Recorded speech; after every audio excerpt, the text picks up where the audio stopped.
कल आपने देखा था कि they are rehearsing their dialogues. इसका पैसिव कैसे बनेगा इस पर बात किया गया था।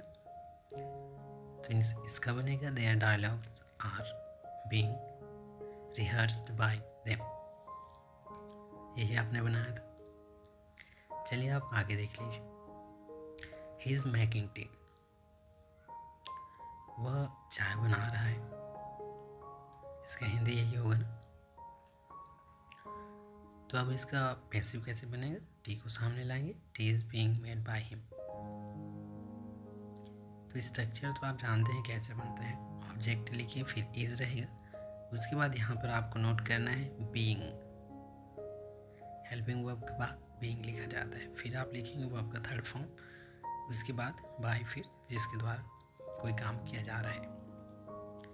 तो क्या हुआ इसके हिंदी में? He is making tea. वह चाय बना रहे हैं। Tea is making by. Tea is being made by him.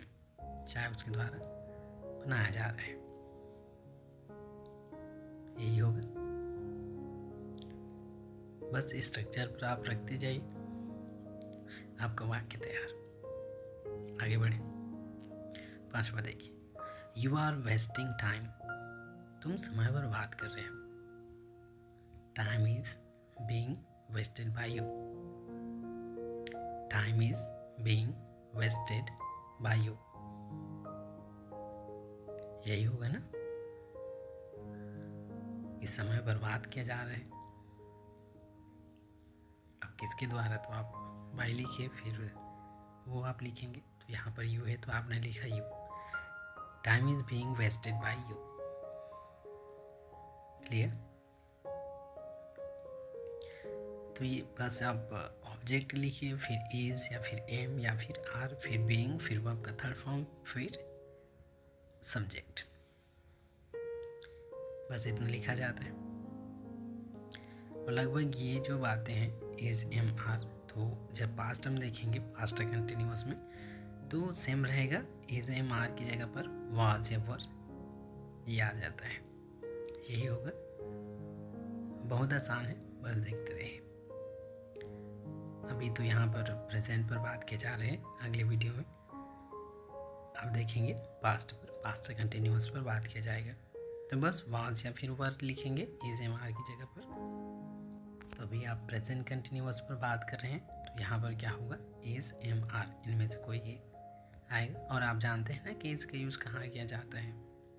यहाँ पर टी के सामने इसका क्यों यूज़ हुआ है? टाइम का यूज़ क्यों हुआ है? यहाँ पर माई टाइम और टी के साथ इसका यूज़ क्यों हुआ है?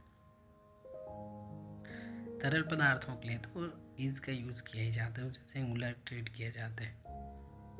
ये आप जानते होंगे क्योंकि पिछले वीडियो में मैंने बताया था। तो यहाँ पर T is being made by him.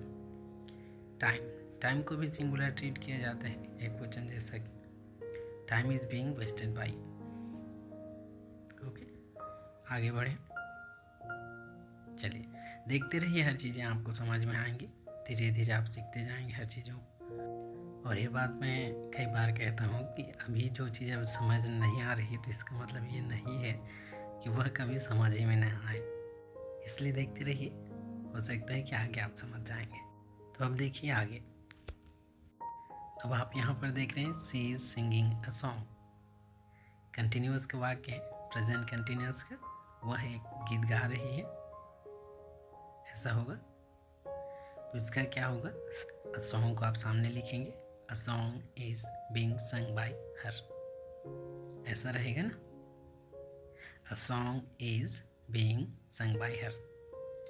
हर क्यों हुआ यहाँ पर? सी का हर हो जाता है, आप जानते हैं इसे, मैंने पिछले वीडियो में बताया था।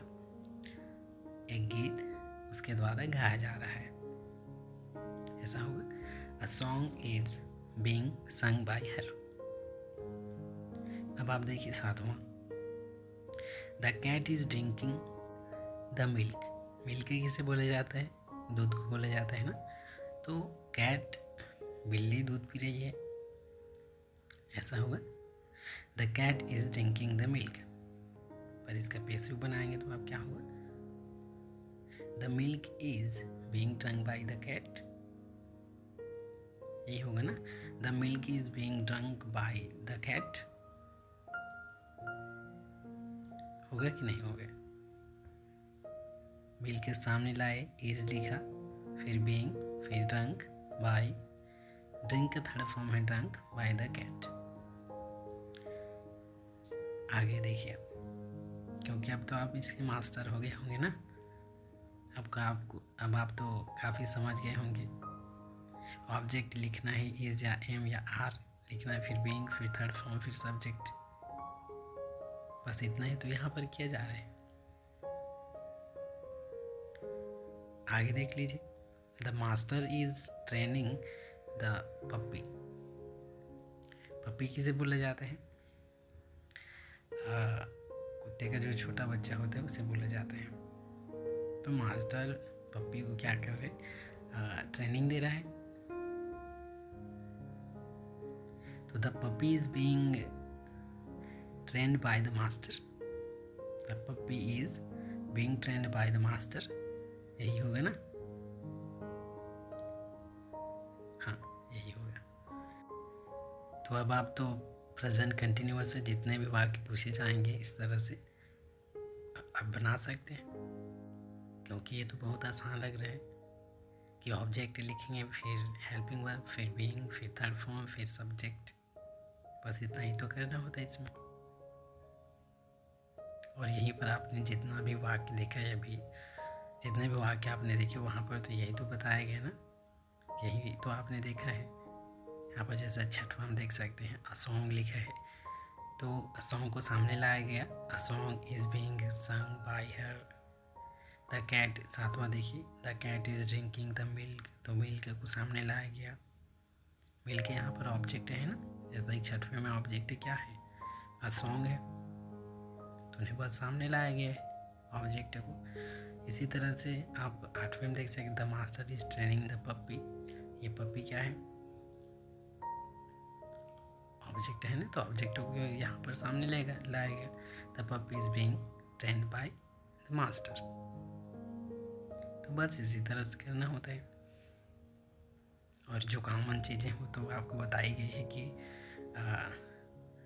ऑब्जेक्ट होना ज़रूरी है किसी भी वाक्य को पैसिव बनाने के लिए।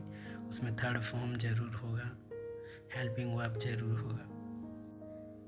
तो अब तो आपको बहुत आसान लग रहा होगा। तो चलिए ठीक है, आज के लिए बस इतना ही। मिलते हैं अगले वीडियो में, पास्ट कंटिन्यूअस। तो चलिए मिलते हैं अगले वीडियो में, तब तक अपना ख्याल जरूर रखिए और इन्हें खुद लिख करके प्रैक्टिस करके ज़रूर देखिए। Thank you for watching.